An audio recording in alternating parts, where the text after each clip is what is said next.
Hi everyone, happy Krishna Janmashtami. So on this day, I thought I'll make a small video, just trying to, you know, speak about Krishna. Speaking about Krishna itself is a bliss. So I feel so happy to speak about Krishna. So I thought I'll just talk and make a video about whatever I have understood about Krishna.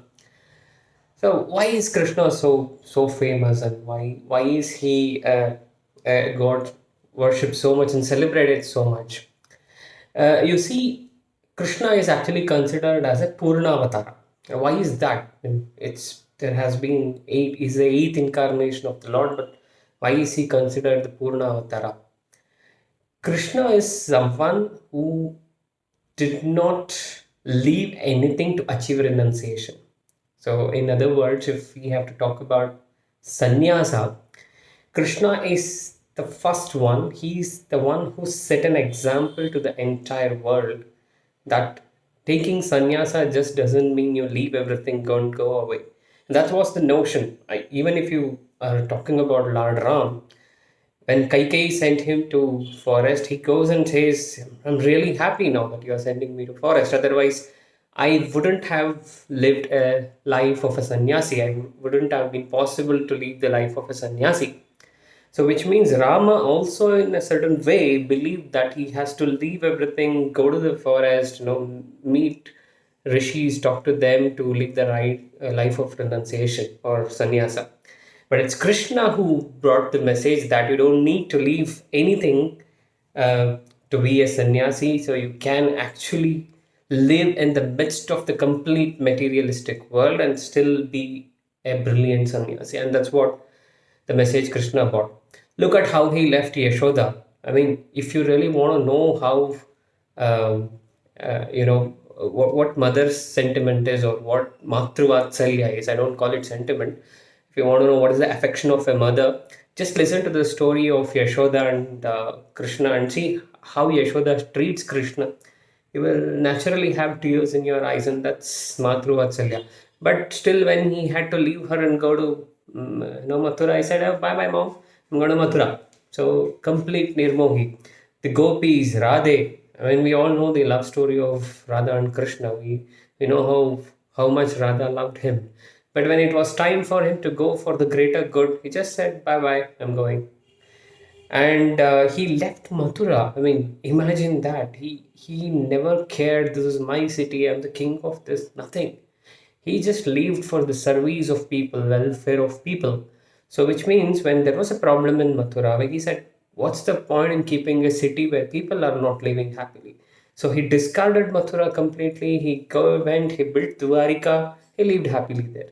So it's full of joy. It's full of happiness always. And the best of all, right? The war.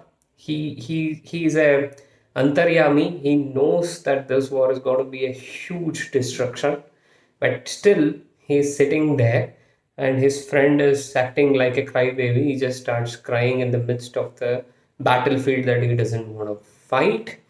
And this fellow sits there, patiently listens to him, and then gives the brilliant gift to the world called Bhagavad Gita. Now, just imagine any of us if we are doing something very important. I mean, compared to the scale of war of Mahabharata, whatever we do is nothing. But still, if we are in the midst of something that we feel is important, and just imagine a kid is coming around you, asking a question or asking its doubt. Just go back and think, how do you really behave at that time? But this man, when he knew that he is in the center of destruction, he listens to his friend patiently. He doesn't get sentimental. He doesn't, pacify Arjuna. He gives him nicely with his words, but then he gives all the required life lessons in the midst of a battlefield. And only a complete yogi can do that. No common man, no normal human being, until he knows the practice of complete renunciation, can ever do that. And then what is the lesson he gave? He said, work for the sake of work. Because after all this, we will go back and ask, how is it even possible to achieve sannyas? How is it even possible to achieve renunciation by being in the midst of everything? He gave the answers. He said, work for the sake of work, love for the sake of love, and do everything for the sake of doing it.